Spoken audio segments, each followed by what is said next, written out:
Hello and welcome to yet another edition of the Hockey Republic. My good name is George Njuguna.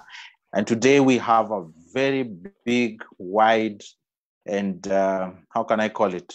Rich panel, if I can call it so, because we are discussing matters hockey development in this country. And yes, we are not talking about just the senior team. We are going far back down as 4 years or 5 years old. And so with me today is a very rich panel. But before I introduce them to you, I have my usual co-host, Simon Mwangi, and I can see your mic is muted. How are you? I'm doing well. I just muted because I thought I was the one giving up some feedback, but I'm doing well, Jugush. So looking forward to this show. It's something that we've been planning for a while. A lot of questions regarding this. So I hope we'll have enough time to address all the questions and to understand fully about hockey development in the country. Yeah, that is true, because I know it's a very hot discussion to have. And let me just get straight and introduce the people that we have. First is, we call him Michael Malungu, or short, he's known as Mike. He's the second deputy president, Kenya Hockey Union. He is the under-21 coach. He is, now this is an interesting one. He's been a coach from single since, get this, 1996. And then in the year 2016, he decided to also support the girl child. These are not my words, his own words. He said he decided to, start coaching Mukumu Girls. But he's also been there previously, and he let us know. Mike, thank you so much for joining us, and how are you? Yeah, I'm good. Hi. Hello. Good. Thank you so much for having us. Yeah. Yes, we can hear you. Oh, you can hear me? Yes, we can hear you. Thank you so much for joining us. Next is the Secretary General of Nairobi Hockey Association. We were joking off air that this guy he's in the village, because that's what he told me yesterday. But he seems to be, he has set up his own studio at home.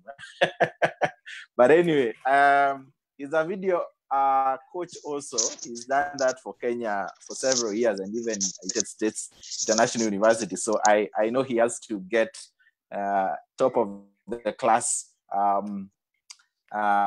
equipment. So that is why he has his own studio over there. He's also a certified level 3 coach, and he's an FIH also hockey developer. He's going to tell us more about that. But Tom, how are you? And thank you so much for joining us today. Fine, thank you. It's a pleasure to join you. Okay, good. Simon, please introduce to us the other 3 guests.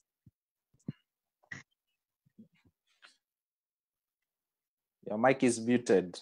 I'm muted. No. Sorry. My mic was muted. Today we have two academies with us today.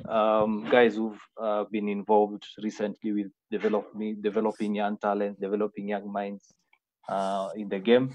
I'll start with in order of history, really. Let me start with Wazalendo. Whenever you talk about academies in Kenya, you can't fail to give an example with Wazalendo. So today we have Gabriel Onkundi. Gabu, say hi to the people. Good evening, everyone. Yeah. Gabu is, the director of, correct me if I'm wrong, WPDP, or is it WYDP? Wazalendo Young, WYPD, Wazalendo Young Player Development, yeah? Young Player Development Program. Yes, Wazalendo Young Player Development Program. Gabu is also a hockey player. He plays for Wazalendo Masters. And is it Wazalendo Youth or Wazalendo Masters? Wazalendo Youth, so you are still a youth. And then Gabu is also a certified level 1 coach. So the other guys we have today, we have 2 representatives from Tunza Sports. We have Anthony, who is from Tunza Sports Academy, Mombasa branch. And then, or is it Mombasa County? They'll introduce themselves, let's say, properly. And then we have Yvette Kanyandong from Tunza Sports Kisumu. So let's start with the lady. Yvette, say hi. And yeah. Hi. Okay, good evening. Yeah, good evening to you too. Mm-hmm. And then Anthony. Hi, good evening. Maybe just a point of correction. We don't have branches in Tunza. It's just Tunza Sports Academy. Only that okay. I'm based in Mombasa, and Yvette, she's based in Kisumu. Okay. Thank you. Yep. Over to you, Ndugush. Good. Remember, if you have any questions or comments, do just hit us up on the comment section, and you're definitely going to get to them and incorporate them in our this discussion. So, gentlemen, let us just discuss hate this road running. And we are, where are we in terms of hockey? And allow me to start with I'll be wrong again on this. Mike Malungu, 16 years. Where have we been? Where are we as a hockey in this country? I could say presently, going by our performances, at the senior level, I want to believe we are at our lowest. But that does not mean that as a country, we are not laying foundations to go back up there. So currently, I want to believe we are at our lowest state, but I want to believe in the next 3 to 5 years, we will be back up there. Good. Yvette and Gabriel, do you share with this what Mike? You know, Mike is the deputy president, so he will.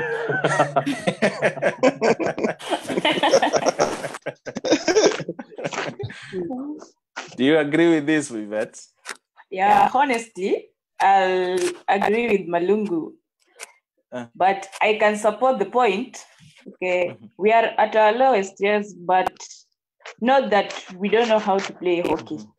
Maybe there are things we are doing differently that makes us be at that level, not that our hockey is poor. Yeah. Okay, good. Gabriel, you train many young players, and I think when you this young development, if we can call it so, at Wazalendo, a name that is very synonymous to me up to date is Shege, who you gave to Mike Malungu at some point in his hockey life. Do you think that as Wazalendo you're contributing and you're making impact on this game? I think we are making a big contribution because one of the key determinants of success is the individual capabilities of players. Before you even talk about the performance of that team, you first need to talk about how are the individual players able to perform and implement the coaches or the team strategy. So the fact that is getting these players while young, trying to impart the basics so that once they feed into the senior teams, then the coaches have an easier time. From that perspective, I'd say that we are making an impact. Yeah. Okay. Anthony, you are from Mombasa. We've over the past let me say like 5 years, we're not seeing so much of good hockey, but of late that has been improving, and I want to just credit what you guys are doing and what even the Mombasa County Association for Hockey is doing. Are we starting to see the fruits of what you're doing? Is it something that is helpful now? Thank you again. What I can say, in Mombasa, the biggest challenge we had was, I think the union was more like it was dead. So when Oliver took over, our current president, it's like we started from scratch, because I was also the secretary, and the treasurer at that time. And we started with the programs we started hockey for kids and in schools at that time. But because of lack of funds, it was really difficult to run it. But as you can see it from today, I think it's the only association which has a tournament for the young, the MCHA Hockey 7 for the young ones, which we have done it twice. This is really helping, because what I can say is I'm seeing the fruits now from Mombasa West Hockey Club. Mombasa West has structures now, which has youth from 4 years going up. And if there's anyone who came for that tournament, I think Hockey Kenya was there, and they saw the boys playing and the Tunza girls playing. That's already gives us an encouraging, because we are seeing now the level of hockey coming back up. But Mombasa, we have so many problems, which if I start discussing them now, I won't be able to finish, from infrastructure to funding to everything, which contributes towards not having that good hockey you are talking about. So maybe as we go on, I'll keep on chipping about it when it comes to Mombasa issues. Yeah. Good. Tom, you've also been another source of improving the game from high school level, and for you even go deeper, because I think I've seen you train, I think 5-year-old children, if I'm not wrong. How is it? Maybe you can tell us how many years has the development team been training, and are you seeing the fruits up to now?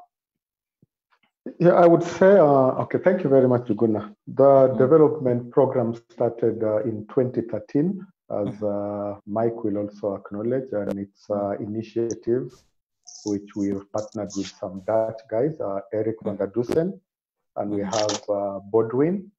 And they came in mostly because we had challenges with equipment. And up to now, the main challenges that we have are usually equipment.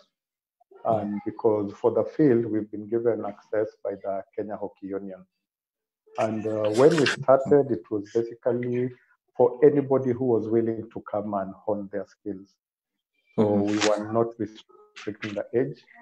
We ended up having players who are in university, players who had just completed their Form 4. So we decided later that we have to go lower. But as we were going lower, we had our challenges, because we had players who started at the program in 2013, and most of them are now in their 18, 19, and 20 years old. So what we did, because for the men, we have enough clubs that could absorb them. So for the ladies, we had a challenge, because having a player who's that young going to a club are usually, they usually want performance. But for us, because we knew they were still developing, and actual research has proved to us, it takes about 8 years for a player to move from that development level to an elite level status. So the first batch of players went to play for our club, but sadly enough, none of them is currently playing hockey. So on the strength of that, we decided to form a girls hockey team, which is Orange Leonas. And the team came about because we looked for the mentors who we would use as models for our club. And we came up with Argentina, Las Leonas, and we came up with Holland, which is Orange. So our players are under instruction to try and watch as many matches as possible of Argentina because of the skill level and the individual brilliance, and then Holland because of the team tactic.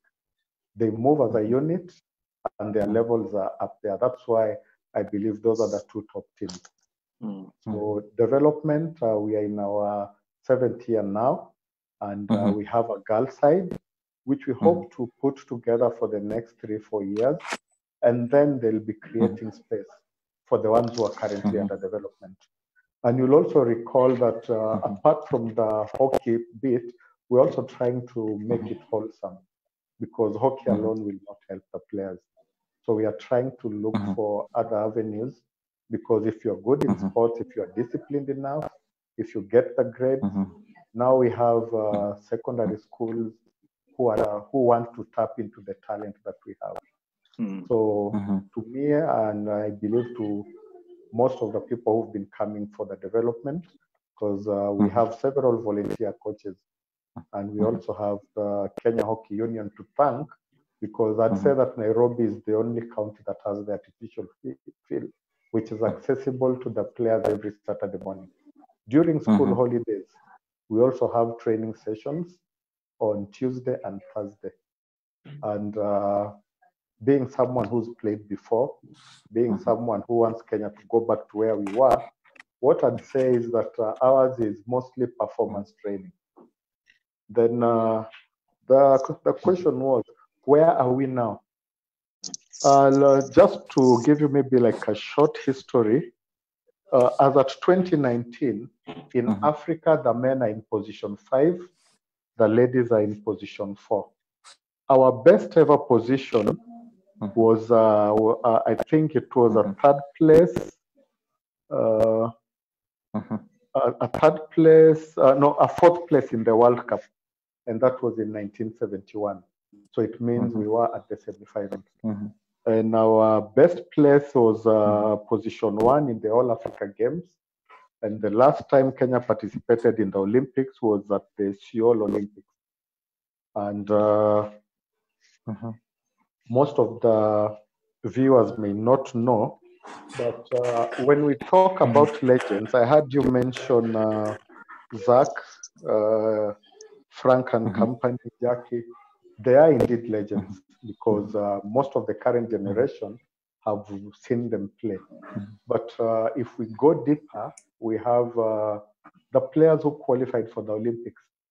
And as Secretary of Nairobi Hockey Association, what we've been doing now is trying to get the people to know our officials and our patrons and what they did. The next step now, that is in the next 2 weeks, we will start highlighting the legends, the players who took Kenya to the Olympics, so that from them we can learn something, because they are the last generation that took Kenya to the Olympics. I'm talking about Kake, Paminda Saini. I'm talking about Sam Goyo. I'm talking about These are players who are exceptional during their time, and I believe we can learn something from them. Okay, good.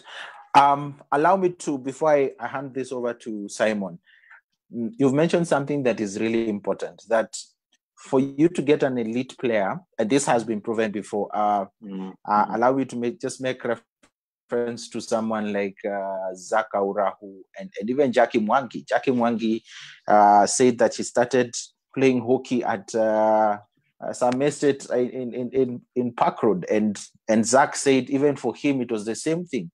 They used to see hockey and they were interested in it in Nakuru, and they started making the sticks by themselves. Eventually, not Nairobi, but Nakuru Athletics started an academy of sorts for them, and that's where they started getting the exposure for that. So let me ask Yvette and probably Gabriel to come in. No, let me use Anthony, because for Yvette I want us to talk about the peer education, because it's something that Tom has mentioned.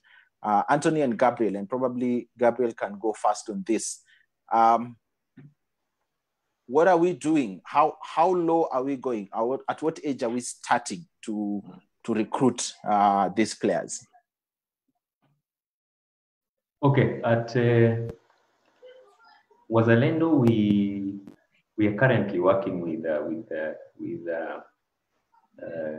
majorly 3 primary schools. That is St. Catherine's, Gongoni, and Mariakani, all of them in the South B area. we normally try and restrict our involvement to from around standard 6 to 8. And the reason we do this is because of the lack of equipment. For example, I know that we have a program at Kongoni Primary, whereby we go there during their schedule PE breaks, physical education breaks, usually from around 3 p.m. And the interest from the kids is huge. So whenever you show up there, whenever we show up with our equipment, you will have very small kids, hundreds of kids lining up, but you have to prioritize. And much as we would like to train from the very young kids, the fact that equipment is limiting, especially in terms of sticks, means that we restrict ourselves to from standard 6 upwards. So we are talking from age 11 upwards. Otherwise, it's actually our wish to go lower, because the mission of the Wazalendo Young Player Development Program is to introduce the game to kids from as young as possible. Now, the limiting factor is resources. So at the moment, we catch them from around standard 6 to 8, give them the basics. The younger ones, you come up with fun games to try and keep their interest, and give them the opportunities for them to play in order to try and maintain their interest. Hence, you see that Wazalendo has the youth team. The reason why we came up with a youth team was to try and come and create these opportunities for some of these kids to play, so that their interest does not waver. But ideally, as young as possible.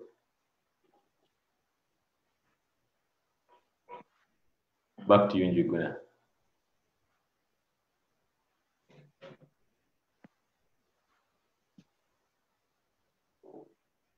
Njuguna, back to you. Thank you. Anthony, anything that you can add to what Pierre said? Yeah. Thank you, Junguna. Pole Jamaa, I've been having some problem with my internet connection. That's why I've been off and on. Anyway, okay. Let me maybe start by introducing what we do at Tunza first. Tunza Sports Academy. True. We do it's more than hockey. It's our mission and vision. It's about giving a chance to these poor kids to further their education, to better their lives and their families. So the platform we are using is sports.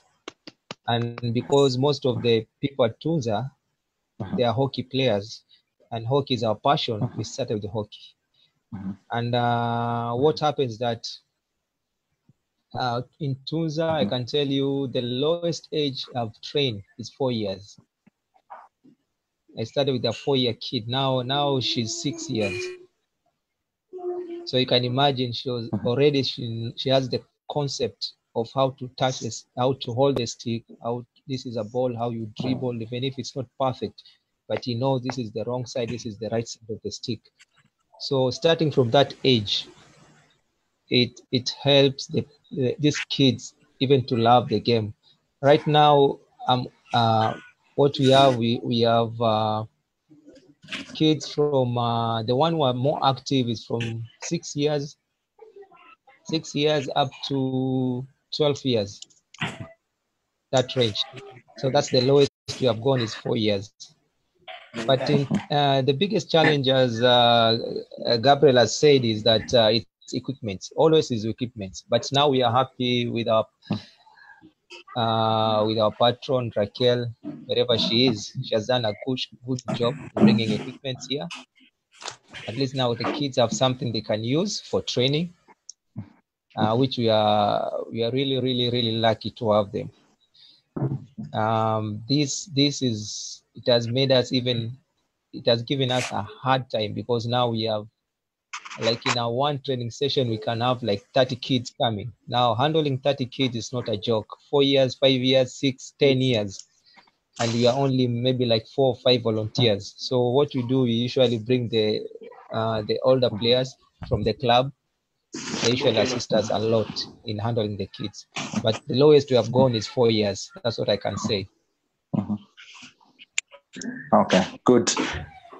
Before I hand this over to Simon to take us to the next level, Yvette, Tom mentioned that a player has to come in, has to be molded wholesomely.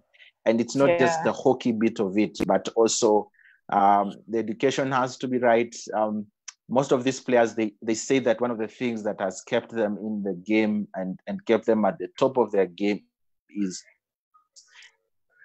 discipline. As a peer educator, what are you doing to incorporate and these other things to make sure that you mold this girl? Let's talk about the girls to be the person that they need to be.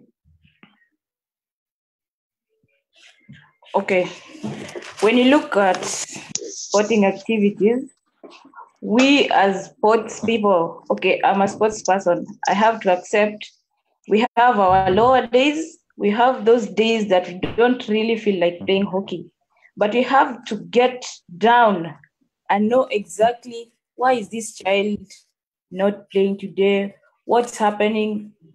When you come to Tunza, we'll find that our target group, most of these kids are not from well-off families. Maybe they had their ups and downs at night and whatever. So we have days, we just come, we sing, we dance, then we just talk. And about the talks and everything, it took us time to learn, like, this kid is an orphan, this kid is suffering from this and this and this. So, we have to incorporate each and everything. We have to mold them emotionally, spiritually, encourage them in every sector, so that when you make sure that these kids are emotionally strong, you'll find that their game is upping tremendously. So emotion and everything is the key part before sporting activities. It plays a bigger role.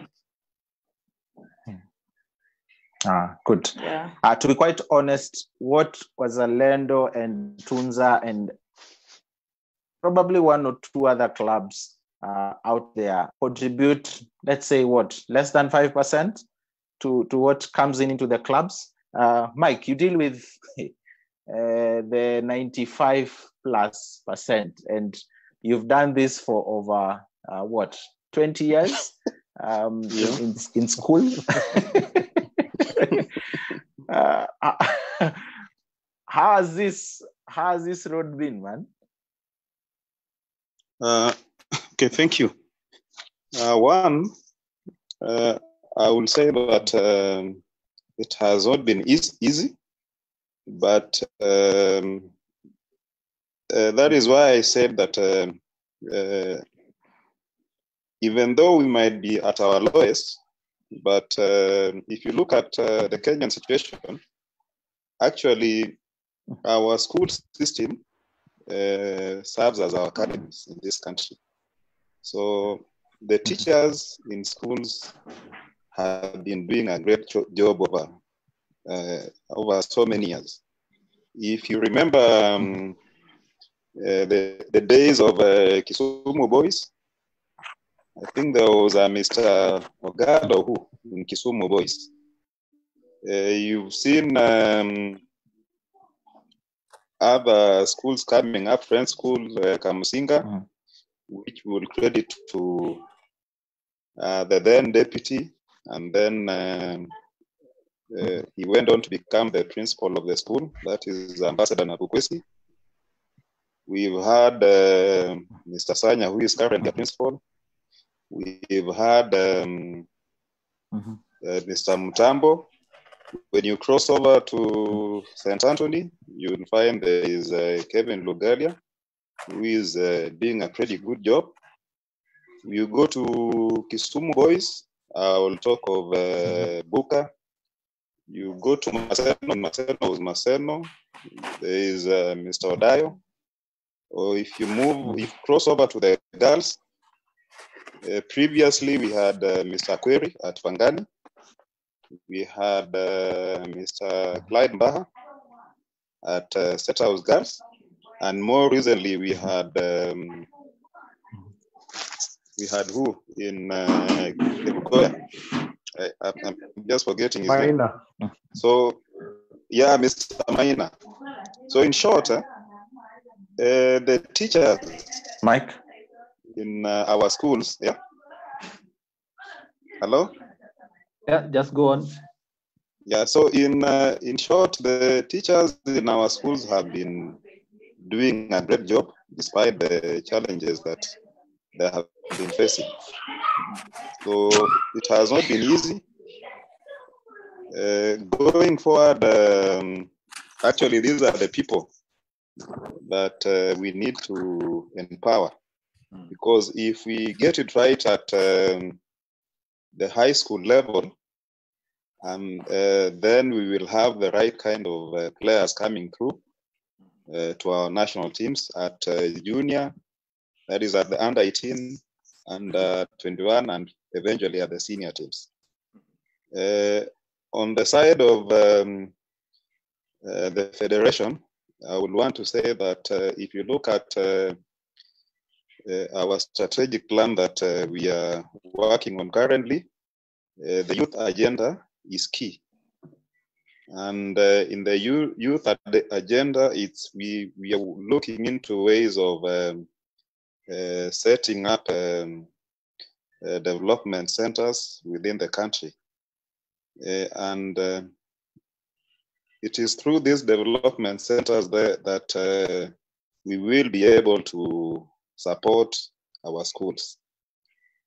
Key also in that agenda, we have the coaching and umpiring, because you realize that since the teachers are entrusted with the development of these young players, then it's only proper that they are taught and empowered to teach the right skills at that early stage.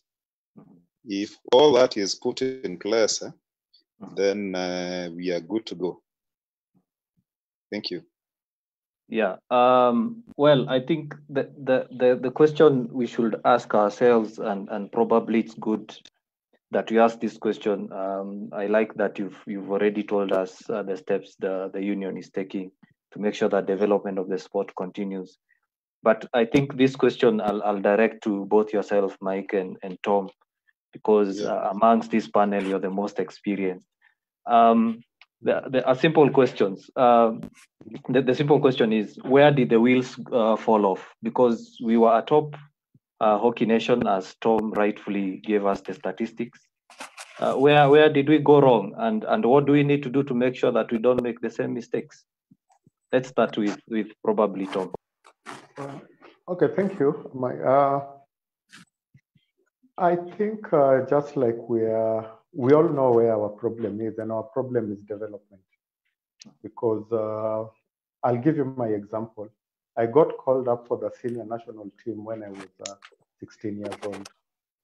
I can't remember when I started playing hockey. Probably I was 5 years old.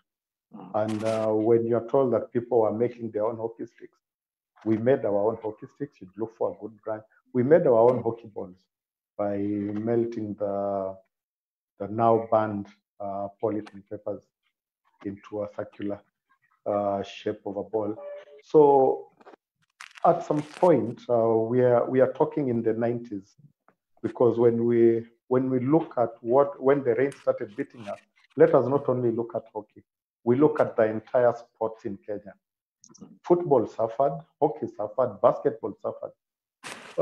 There was, I think, the Ndegwa Commission in the 90s, because previously, and now I think it was brought back, companies were not taxed whatever they spent on sports, and it used to be welfare and social activities. So when the government levied a tax on that, all the companies that had sports teams decided there's no point of making profit using it for welfare and social activity for the staff, And that's how the other teams came in. We had a club called Baobab. We had Kenya Breweries. We had Barclays Hockey Club. We had Standard Chartered Basket. And we were also trying to get hockey on board at Standard Chartered. So when the government changed the policy, most of the companies pulled out. And I think that's where our main problem started. Then growing up, for us, we were lucky because we had neighbors who were Olympians, and you'd see them in their kit. They were kind enough to let us use their equipment when we were, I think, about 7, 8 years old. So that contributed to the skill that we had at that time, because most of what you mastered unconsciously was the basics, because you knew you could stop a lifted ball, you knew how to hit a ball, you knew how to push a ball. We would practice penalty as kids. But now, let me not blame it on the generation, but now we have players who come for training at City Park. Their kit is left at City Park. So what do you do when you get back home? For me, I've been with my hockey stick almost all my life. I've never left my stick somewhere else, because I know when I'm doing other things, I may have that urge to train. And I also urge maybe the younger generation, the current generation, now we have the internet and we have everything. Let us not watch only matches. Let us also try watch the success stories. Now we have The Last Dance by Michael Jordan. It's how Michael Jordan attained, how Michael Jordan changed basketball. One person can change a sport. We saw that with Michael Jordan. We saw that with Tiger Woods. And when we say the resources, the best resources you can have is time. Because if you have time at an early age, there's some level of competence that you'll attain without even knowing. That's what we call the unconscious competence. Things happen in the field without even you knowing that you are doing it. And now we have the power of the video. We can record you and we can play it back for you. We don't have to keep shouting or keep telling you. And when I have video sessions with the young boys and girls at the development program, you let them watch themselves. Then they start discussing themselves. They get to the nitty-gritty. So as a coach, it becomes much easier for you now to channel that energy in the right place. But as a nation, we have the talent, and this is a talent that must be pushed. We must incorporate some element of science. We must have standards. We must have the bare minimum for a player to be able to take part, especially when we come to the national team. It's not that we cannot win. For me, I'd say that we have players who are lazy. You try push them, you won't see them the next day. But when it comes to flying out, they all want to fly out. But it reaches a point where that flying is no longer joy, because what we look at is the performance. And if we cannot perform, we used to be told during my time that it's a waste of time and government money. That's what we were told. So you had to work extra hard. For you to win maybe like a position in the team, you had to have pushed yourself. And it's not the coach who would push you. When you look at Jordan training, Jordan was pushing himself. He would train on his own. He would push his fitness instructor to push him. So the moment you are fit, physically conditioned, most of the things you do in the field becomes like automatic. And that's why when we say the basics, it's very difficult to teach someone who's mature the basics, because they cannot come down to that level. And that's why, in my opinion, let us get the experienced people handling the young boys and girls. Because for you as an experienced coach, you need to impart that knowledge to the person who needs it most, rather than try to change someone who's already an adult. Because you cannot change people very easily. There's also pride that comes with it. Thank you. Yeah, Mike, we've had a brief history of where things went wrong, why we are in in the trouble we are in currently. You are in the union, and you said you are setting up structures, but there is one part that usually most people don't pull into the discussion, and I'd like you to answer this before I pull in the guys who operate the academies. Where are the counties? We've only seen 1 or 2 counties who are actively trying to develop young minds, young talents. Probably you tell us, most of us probably don't understand what's the mandate of a county association. Okay. And probably, okay, thank you. As you answer that question, Mike, if you can just tag into this, is there a policy that KHU has concerning youth hockey development in this country? That is what one of our viewers, Bodewin, has asked.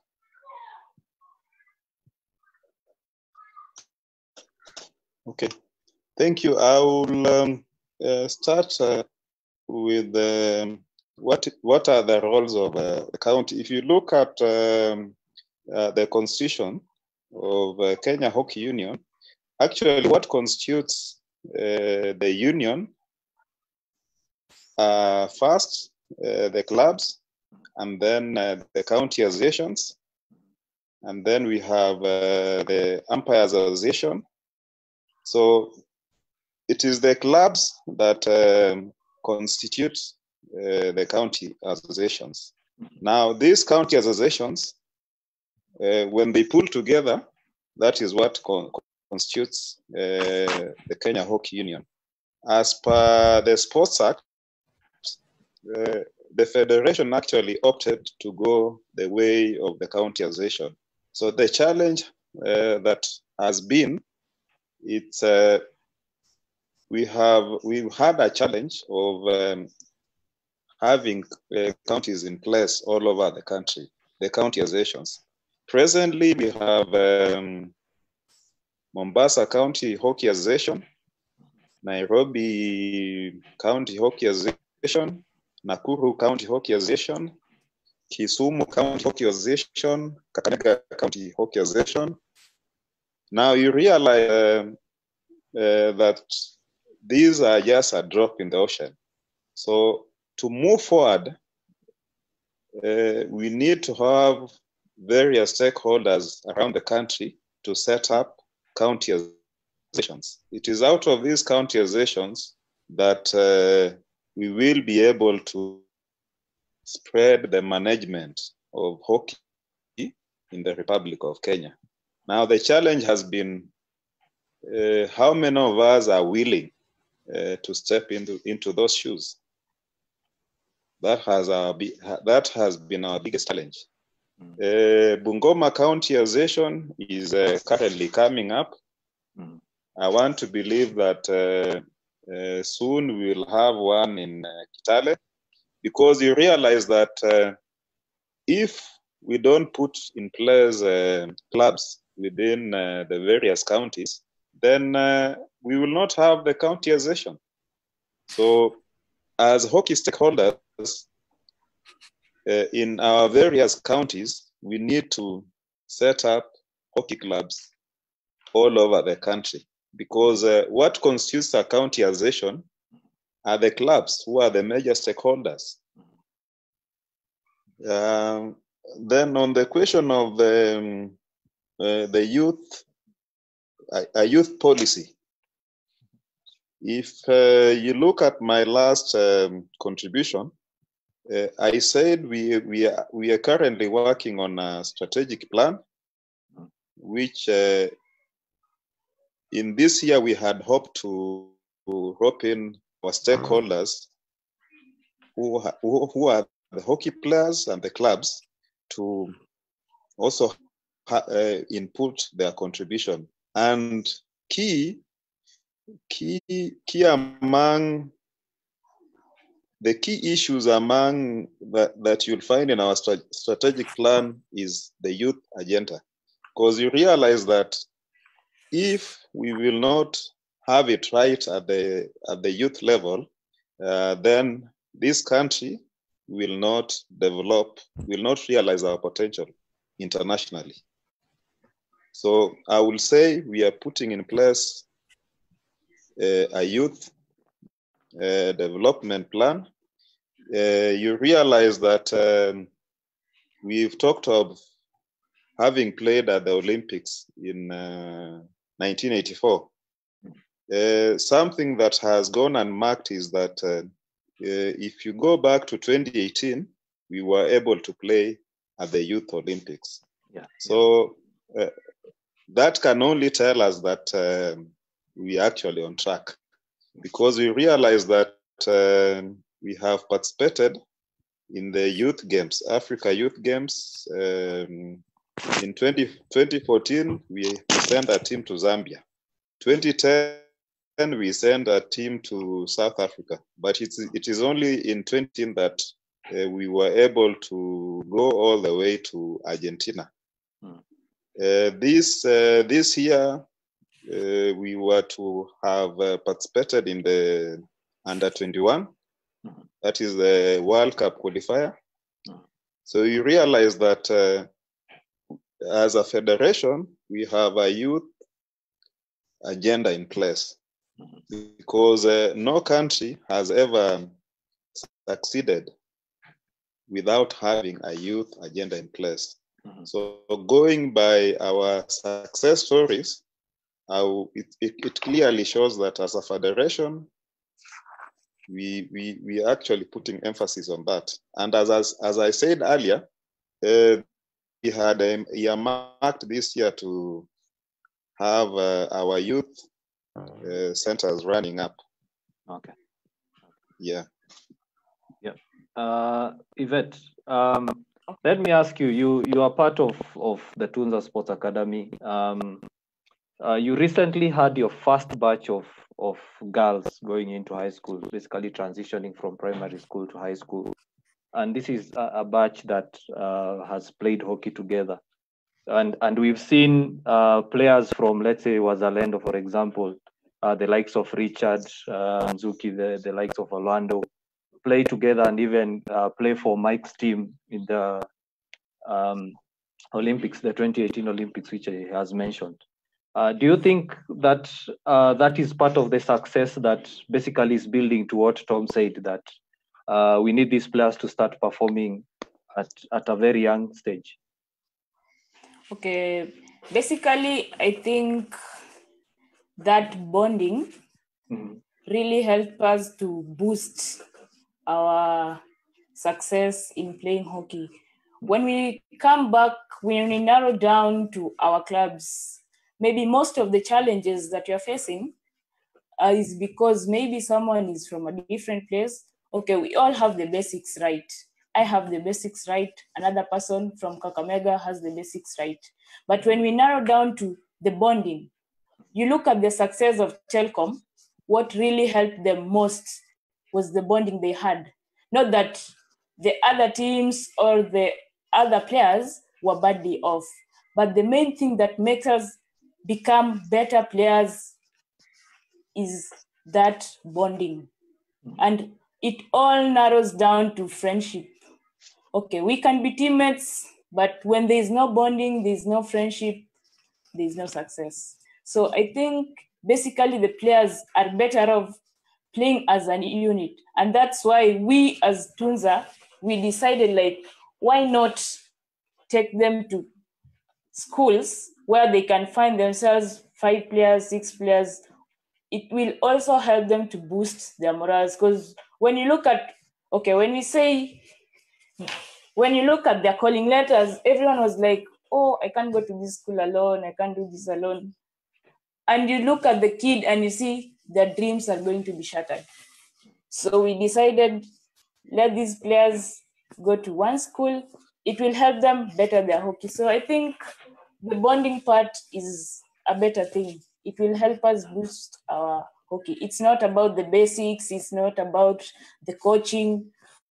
If we have the basics right, we have the coaching right, what we need is bonding. What we need is friendship. True. Tony, we were with you in Mombasa in Feb, watching the Hockey Fives for the under 15s and under 13s. And guys, I'll tell you, what I saw in that tournament was amazing. Small kids doing skills that we usually see in the Premier League. That is 3D skills, stick dummy, ball dummy, and they are very small kids. What can you say? We saw your academy, Tunza, bossing the kids. Is it what we should push, as Mike has said, counties to have such tournaments, even if they are not for clubs? We should have at least schools, even if it's high schools. Thank you. I think you are correct. Last year, if might be correct, I was looking for Tom to give me a friendly match with his development team, but I could materialize. So I don't know. We try as much as possible to give these kids opportunity to play, because we train throughout the year.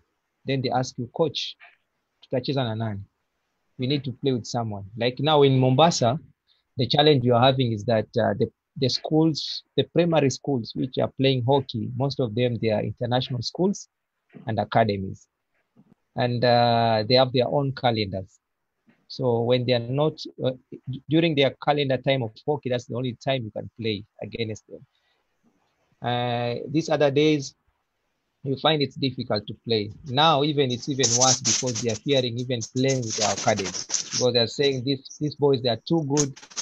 I don't know, sometimes they fear, they say they are hitting the balls. They are basic, which they have been trained not to hit the ball, just to push. So you find this, it has really make it, what I can say, it's very difficult for these boys to advance and even see if they can advance their talent to the next level.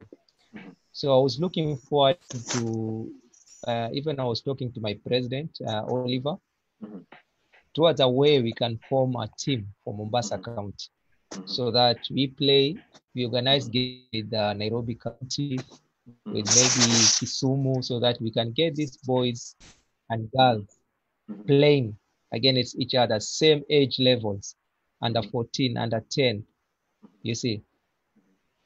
When it comes to Tunza, because Tunza is more in nurturing the talent, but we are focusing on the poor kids, the kids who are coming from the very, very disadvantaged background.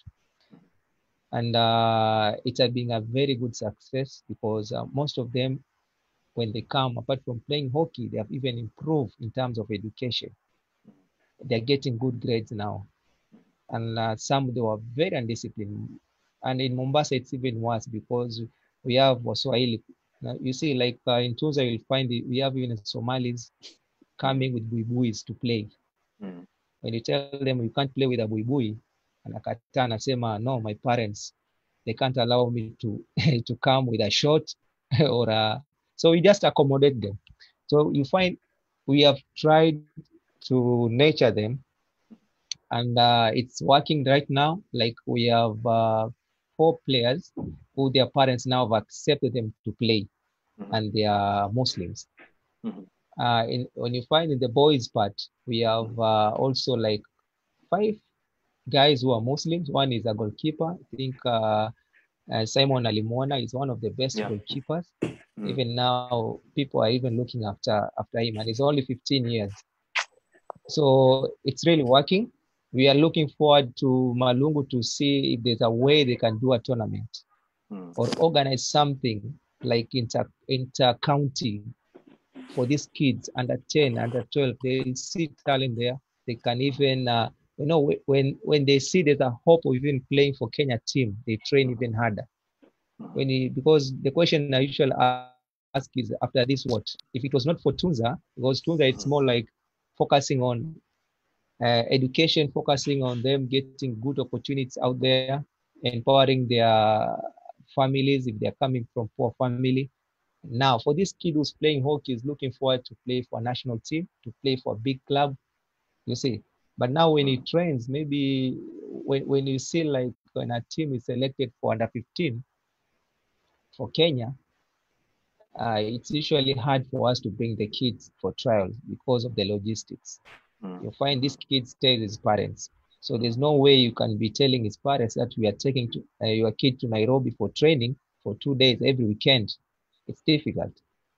So if you can find a way whereby each county can have a team, the hockey association, they can appoint a coach in that county so that he can handle that team as a Kenya Hockey Union team.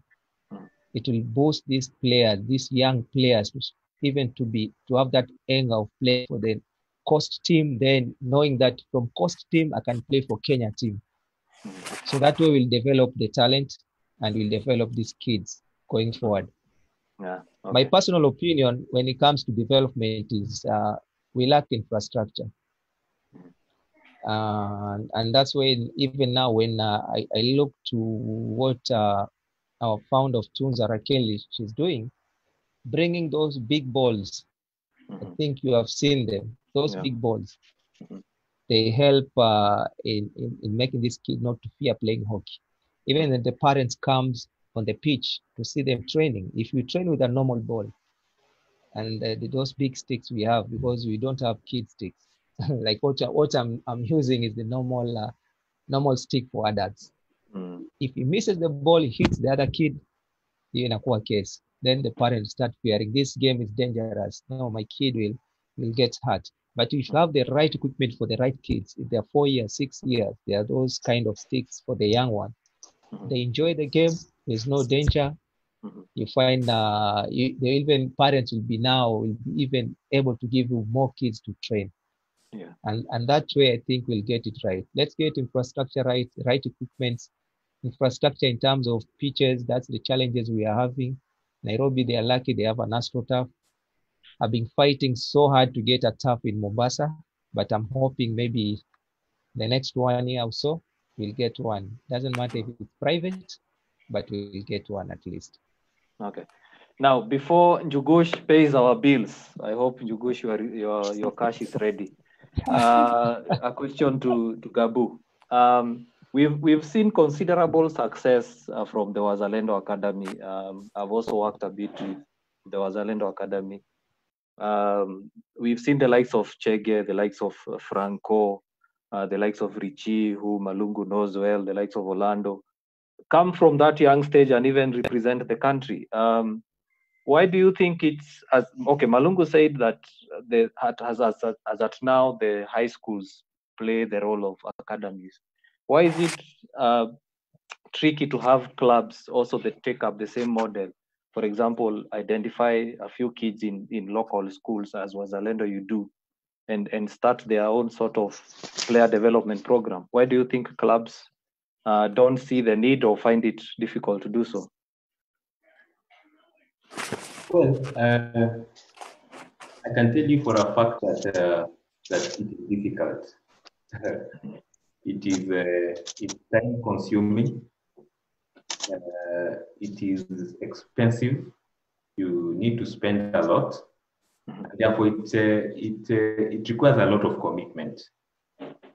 So I will not fault, much as I would like to see other clubs come up with the same model, because it leads to considerable success. For example, if you look at, say, there was a Wazalendo senior team for this year, we have around 5 or 6 players who started off from the academy. So there is considerable success from that program. But it is difficult. So for other clubs to do it, I think that it will be good if perhaps we are more maybe the county takes it up and formalizes the program so that people have incentive. Other clubs actually have incentive to do it. Then perhaps they might go along the same route. You know, for example, we've been running a program at Kongoni, for the Kongoni Primary School for the past 1 or so years. For the past 1 year, and one of my biggest challenges, one one of the questions that I face almost all the time I go there, because we run it during the school time. So we come in and we've developed a core group of players who are very passionate. They are always waiting. If you don't come, they are extremely disappointed. And the question they always have is, when are we going to play? Because they are aware that we also run programs at Mariakani, and we also have some kids in St. Catherine's. They're always asking, when are we going to play competitively? And so perhaps this is an opportunity for the county to set up a formal program whereby perhaps primary schools are able to play against each other, because we start a program, and it is even easier. It is even easier for people like us to convince the schools to let their kids go out there, because when you're handling kids, there are so many things that you need to think about. Number one being safety. And therefore, parents are more comfortable if there is an official program. So an official program, I think, is one of the things that might make it easier for other clubs to perhaps adopt schools near where they stay, so that they can have these kids competing in a program that is known and recognized by parents. Mm-hmm. Otherwise, it is a hard thing. It's time-consuming. It requires a vision that wants to incorporate youth and develop them, because there are no immediate returns. Nobody is going to pay you. Wazalendo, we've been able to do it because of the support of people like Mike. I mean, you mentioned Richie, you mentioned Orlando, you mentioned Chege. We wouldn't have been able to develop some of these players if we didn't have the support of people like Mike. So it's not easy. For other clubs to do it, I think that the process has got to be made easier. And I think that the county formalizing a program for young kids might be one of the ways for them to actually now interest and perhaps start programs of their own. Okay. Yeah, Jugush. Good. Thank you. As you insinuated, we have bills that we have to pay. Yeah. So, and we're going to get shortly into the comments that people have talked about, and Gabriel has already insinuated what is the way forward, which we are going to quickly take rounds and see what are the practical solutions that we are going to have away moving forward. The good thing is that we have a hockey association, and we have a deputy president of the Kenya Hockey Union. So I'm sure this will reach the right ears, and even your comments are at the right place. They will reach the right ears. I can see he's even taking a pen. So, but let me first pay the bills. Yeah. So, are you a developer? Are you a homeowner? Are you an architect, an engineer, or even planning to build your own house, or you're looking for a proper waste management system? Now, LBO Septic Solutions is the people that you need to look out for, because for you to have a proper management system or a treatment system in your house, whereby you're able to conserve your water and you don't have those heavy bills of having to get, those boreware services come to your house at a summit. It's really, really expensive to do that. So those are the people you need to talk to. LBO Septic Solutions Limited. They are very affordable. They will sort out your issues, and you'll be able to be home and dry. So, Tom Olal, this is someone you need to talk. These are the people you need to talk to. Yeah, in fact, I wish you had given me. Are they in Kisumu? Yes, I'm sure they can come all over the country. Yeah.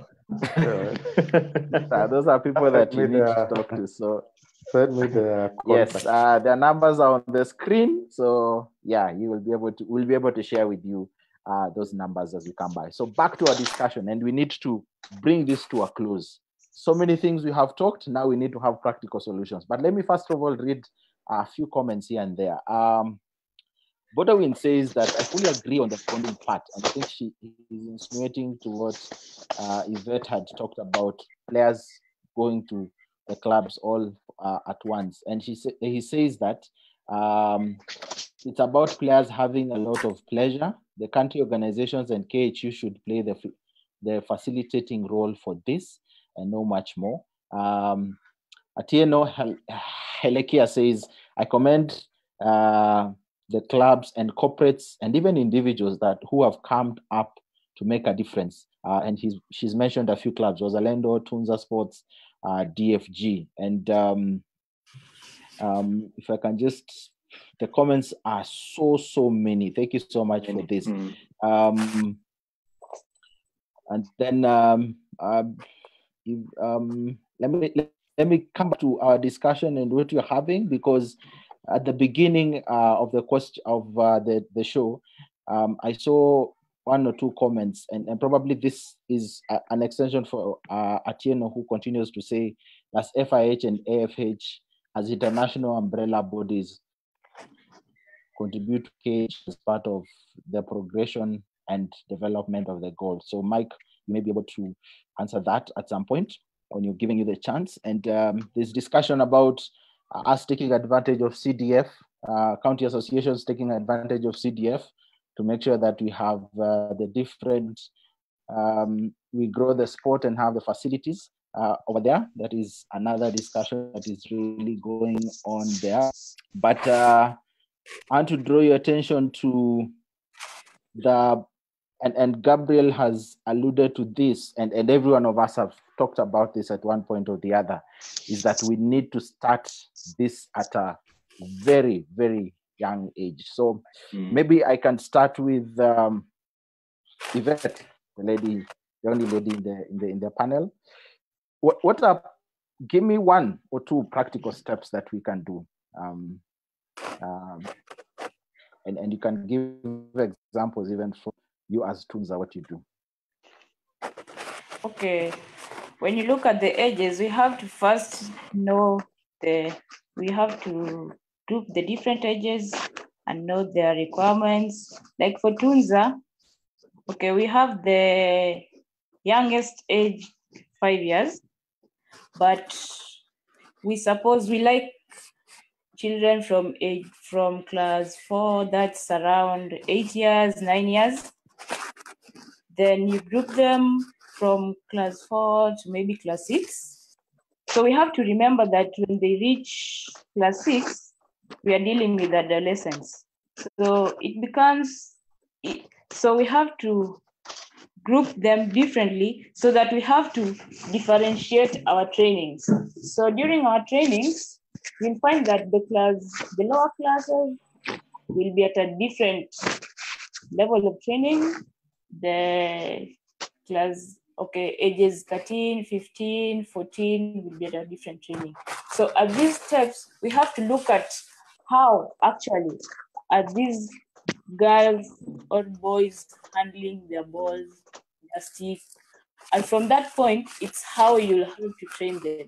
We'll have to personally handle those kids, because it's a new sport, it's a new game. You can't just group them in a group and tell them, do this, do this. We'll give them the instructions, we'll show them the demos, then we'll have to personally come back and narrow it down to individuals. Because we have fast learners, we have those slow learners, we have those people who have to repeat this again and again and again. So we won't move as a group, but we'll narrow them down to single individuals and learn single strengths. Each person has his own strength. Each person has her or her own abilities. So if a person is a dribbler, we'll just have to focus on her dribbling. We won't force her to do, we don't tell her to hit the ball. Maybe she doesn't like to hit the ball, though it's a basic right, but we have to make sure we understand each and every player that we're dealing with. So that's the basic thing. You can't force someone to be a dribbler, yet she's not a dribbler. You can't force someone to be a defender, or you can't force someone to hit the ball, yet that is not her stronghold. So we personally have to know individual weaknesses and individual strengths. Then we narrow down to basics. That's what makes us different. If you find each teams, I think we know this one is a dribbler, this one is a tackler. There's no one who has the same strength as the other person. But when we combine these strengths, that's what makes us a better team than other teams. Good. Anthony? Yeah, thank you again. Maybe to just add on what Yvette she has said, there's something maybe I like the panel to know and everyone to know is that Tunza Sports Academy, we don't focus on building superstars players. Our main goal in Tunza and the mission is to empower these poor kids in terms of giving them opportunity in life so that they can be a better people in life, education. Sports comes as a secondary to that. If someone is not a good hockey player, in Tunza will still keep that kid and make sure she gets a good education and lift that kid from poverty. So apart from that, I just wanted to emphasize on that so that you can know Tunza is not only focused on building good players. It's just an wholesome program whereby we are looking at the poverty level of that kid to empower them so that they can be a better people in the future. On my personal opinion regarding development of the is my opinion and my prayers is that we start making a league to be effective from the highest level. Saying that is let's make our league, but when you play at Premier League level, maybe if you win the league, you should get something so that you can motivate the teams to fight for something. Currently, in our situation in Kenya, when you win a league, I think you get nothing. Maybe Malungu will correct me if I'm wrong. If you make our league to be very competitive, I'm 100% sure everyone will want to play at the highest level. Everyone will want to win the league. Like the way football is, for example, you win a Premier League, you get 2 million. Maybe you are runners up, you get 1 million. It's already a booster to make clubs to be more serious.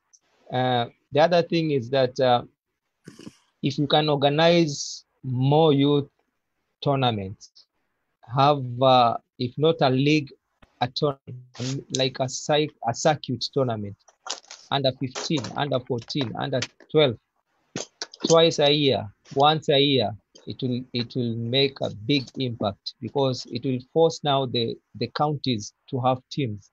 And if you force the county to have teams, they'll have to look for players. And where do we look for players? In primary schools. That's where now we'll start engaging the primary schools to get these schools to play hockey. Like in Mombasa, we used to have so many primary schools playing hockey. The Sacred Heart, there were so many. But now it's zero. We don't have any primary school playing hockey.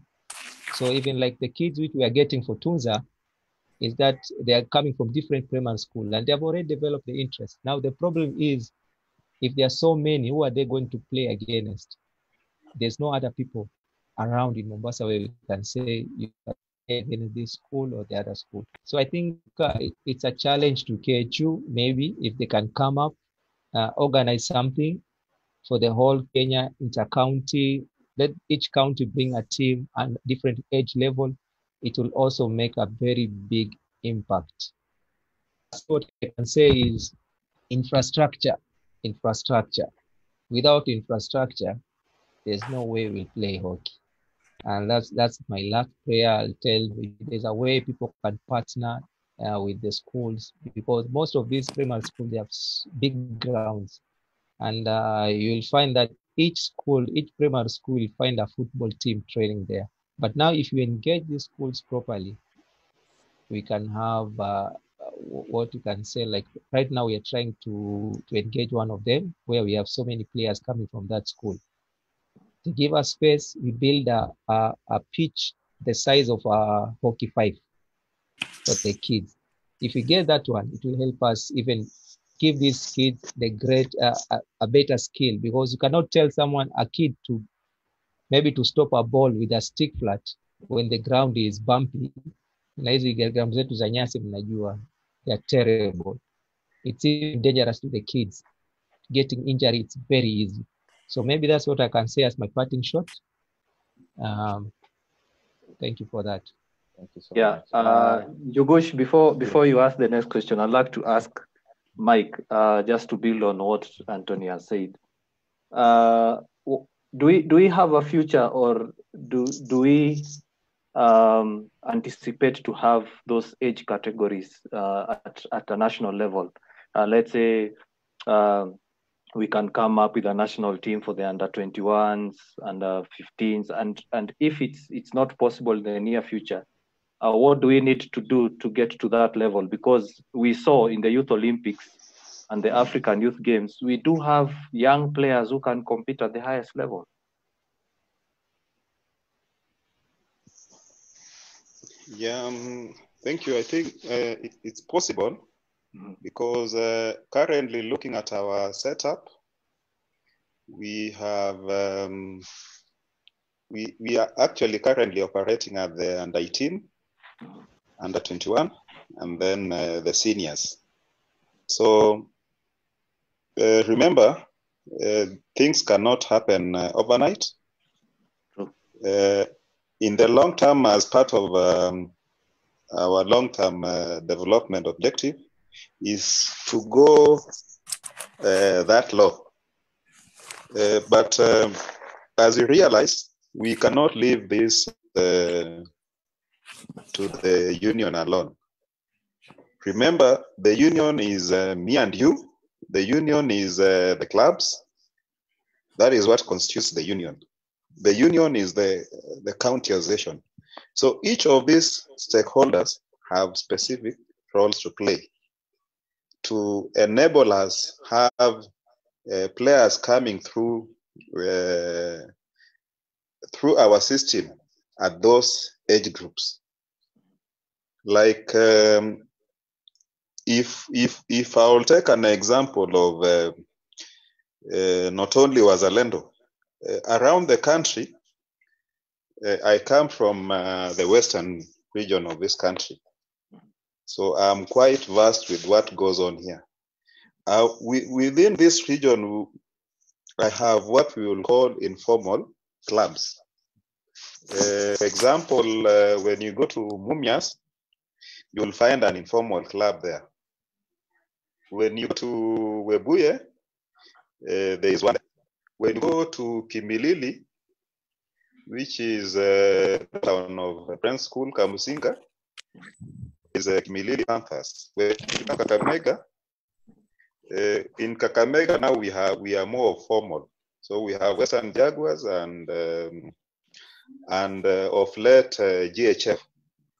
What these clubs are doing, whether they are formal or informal, is within the communities which they have identified with, we have players coming through at that young age.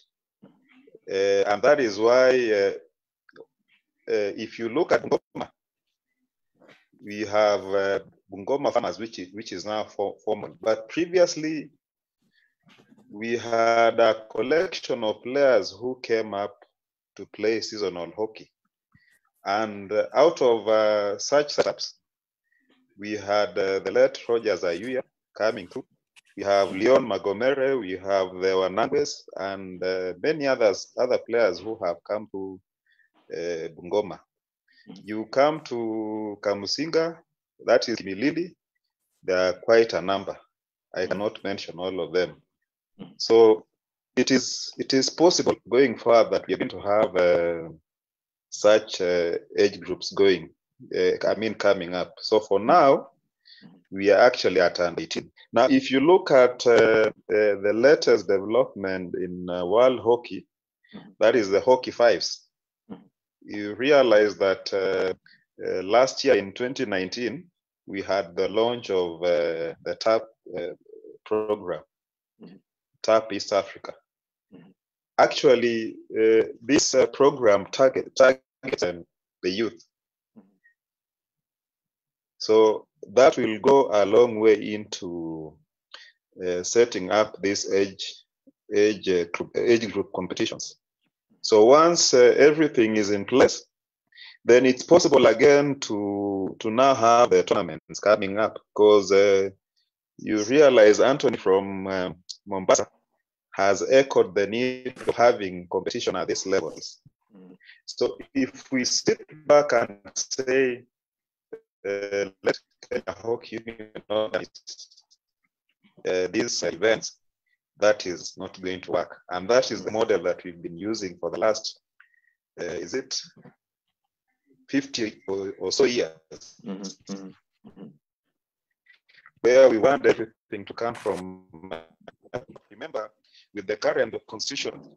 So actually the union has also devolved the roles and responsibilities to the county associations.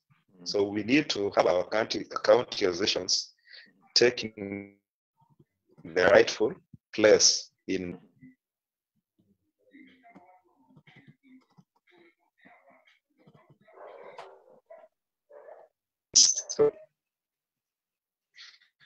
for example, if we were to have county competitions, who will support the county teams? It is expected that if and when the county associations are up and running, then competitions will take place, because now that cost is shouldered by the stakeholders at the county level. And then that way we'll have growth in sport taking place. Thank you. Okay. Tom, now adding or building on to what Mike has said, you are an official, the Secretary General of Nairobi County Association.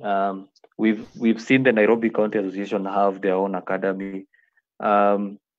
Do you have plans probably to expand, as you've had, let's say, let me pose that as a challenge to Nairobi County, having international schools, having those age group or age category tournaments within the county, and probably inviting counties like Mombasa to have a small tournament? What plans are the Nairobi County Association taking towards developing players at a young age, other than having the Nairobi Academy, of course? Okay, thank you very much. As Mike has aptly put it, it's that the county association are up to the task of running their own tournaments and everything that pertains to that, including development.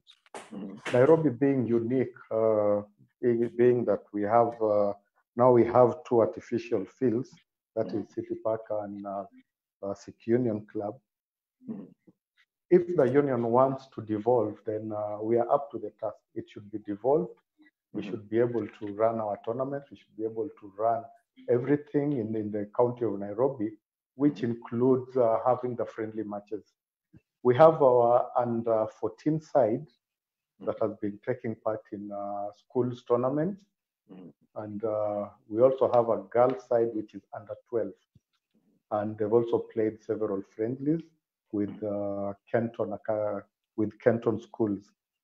So going forward, what is key, as we all know, it's time that all the stakeholders try to put something back into the sport of hockey, because as Mike has said, the union cannot handle it. And if the union is willing enough and it has devolved, then the county association should be able to pick up where it matters, and that is going to the grassroots. If we are to get back to the high level where we were in the 60s and 70s, we have to go back to the primary school if we want to develop. A player who starts playing hockey at Form 1 will mature in their final year at university. And that is what has been happening. By the time they mature, they're up to the level that they can represent Kenya well. They have other commitments and obligations, because if you are to choose hockey or a job, I believe we all know where the players will go. But if we start at primary school level, we'll have the players being capable of representing Kenya from 18-year-old. And when you look at the top nations, most of their players break to the national team at 17, 18. When we come to the ladies, most of them break at 16 years. That's when they make it for the national team. So even for us, it's in our interest to go back to the primary schools. How do we approach those primary schools? That is a concern, because if you go and start something at the primary school, then it has to come from the ministry. And here is where maybe the National Association can engage the Ministry of Education so that we can start something on the ground. We have schools that are willing. We have alumni associations. I've been in contact with a few. So I hope that maybe if it comes from the ministry, then we will get hockey back to where it was. And here is where the national body may also help us. Then being Mental Health Month, I think I'll just finally go back to the players and tell every player who's watching that what you say also matters. Let us not keep quiet and suffer peacefully, because at the end of the day, you're the player who's playing in the field. If you keep quiet, maybe at the end of the day, it's the team that will lose. But when we go down to the nitty-gritty, whatever affects you as a player at an early age, you're bound to carry it later in life. And what is key is that research has shown that players or people or graduates who have taken part in sports teams, they are employable because you learn how to work, how to do things together as a team, as opposed to somebody who's been doing things on their own. You can accept a challenge, you can discuss it as a team, and eventually come up with a solution. And for us in developing the players, we try to bring the best out of them, while at the same time trying to get them to know that if you work hard, if you struggle, if you believe in yourself, you'll get where you need to be. We have examples. We have Michael Jordan, we have Tiger Woods, and so many other players who through resilience, hard work, self-belief, commitment, motivation, they've all made it. And then lastly, we are in sports. We all know the lifestyle diseases that come at old age. If you are not physically active, at some point you may have to pay the price. So let us try as much as we can to engage the youth, to engage teams in physical activity, to get them to start competing at an early age. Then we will have a national team to be proud of. Thank you. Awesome. Njugush? Good. Maybe Gabriel has the final word now. He's the final man. I think for HockeyKE for spotlighting and often neglected, but I think a very key and foundational aspect. It's clear from most of the people that we've spoken to that starting the sport at an early age has its advantages, and therefore the fact that you've been able to highlight it, I think for me is a plus. It is a spirit of what Wazalendo is trying to do with its young player development, and more than developing these players as hockey players, we aim to socially transform these players, but using hockey, because we are hockey fans. And I think what we've also come to learn is that if these young players do not succeed at a personal level, then we lose them, however good a player somebody becomes. And I think for me, this speaks to the issue of continuity, which has been alluded to here, in the sense that we do not lack talent in Kenya. We have very, very talented players. But one of the challenges that comes up often is continuity. In the sense that you will introduce good players, let's say, to the national team. They will play for 1 or 2 years. After 2 years, they have gone. And you're left with the challenge of introducing others. So my experience, or Wazalendo's experience with the Young Player Development Program has been that developing these players as individuals, ensure their continuity and longevity in the sport. And therefore, it is now a challenge for the union to ensure that if that happens at higher levels. And I'll actually also want to throw a challenge to the county associations to also come up with strategies that will perhaps ensure or encourage other teams to adapt this very same model of hockey in primary schools. And we will go back to the heights that are often talked about of when Kenya used to be in the Olympics. Thank you. Okay, good. Yep. Gentlemen, this is one discussion that we can never finish.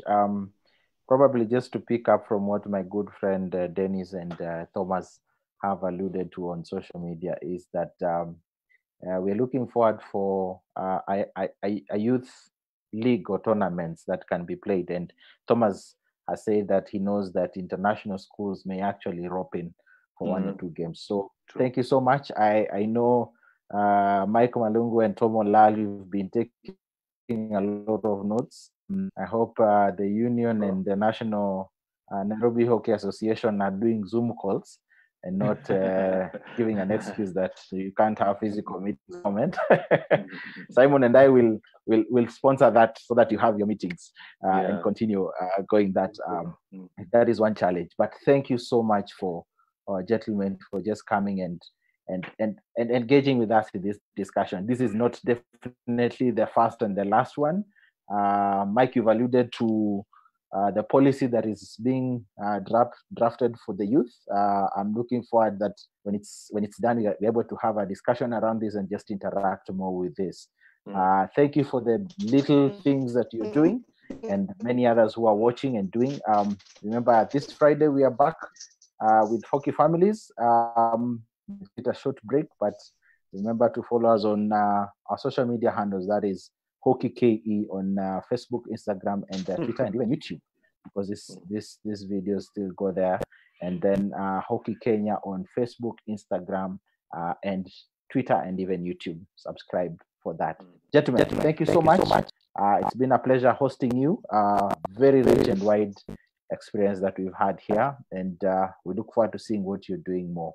My brother Simon, you can take this home. I can see Mike is stretching himself. Yeah, we took him away from making his ugali, so yes. Mike. Jugush, I'll have to correct you. You keep saying gentlemen and you forget the lady. So the lady. Yes, Yvette, forgive me. Yeah, don't forget the lady. Once again, guys, thank you for watching. We had to stretch it a bit for a few more minutes because it's a huge discussion, and as Jugush has said, we cannot exhaust. So keep watching, guys. We'll have another part of the discussion. And as you've heard, KHU have devolved things to at the county level. So the counties, we challenge them to do what Mombasa and Tom's Nairobi County are doing. Let's encourage development within the county levels. And also we encourage clubs to also visit schools, even if it's not formally, but at least have a few sessions with the kids, educate them about the game. For those who've been watching the shows, you've had players who are playing in Europe have the same sort of mentorship program. So we can do it. And I believe, as Mike has said, we cannot achieve everything within a few days. It takes time, it takes process, and we need to be patient. And we need, as we said on Friday, we need to use what we have as we work towards getting improved facilities. And let's grow the nature and let's nurture the talent in the country. So once again, thank you for watching, guys. Continue discussing on the comment section below. I'm sure the guys at this forum will be able to go into the comment section and probably try to respond to a few questions that we were not able to address during the show. So until next time, guys, bye-bye. Bye-bye. Bye-bye. To watch